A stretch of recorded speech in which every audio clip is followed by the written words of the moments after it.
কিছুদিন আগে আমার এই ড্র্যাগন গাছটিতে কিন্তু আমি একটি মিক্সড খাবার প্রস্তুত করে গাছের গোড়ায় ব্যবহার করেছিলাম এবং সারটি ব্যবহার করার কয়েকদিনের পরেই আমার এই গাছের গ্রোথ কিন্তু খুব সুন্দরভাবে বেড়েছে এবং প্রচুর নতুন নতুন ব্রাঞ্চ কিন্তু দেখা দিয়েছে।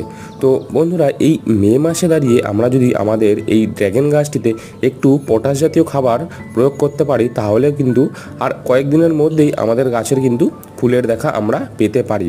তো বন্ধুরা, আমার এই ক্যারেটটির জন্য আমি এখানে লাল পটাশ ব্যবহার করেছি 2 থেকে 3 চামচ।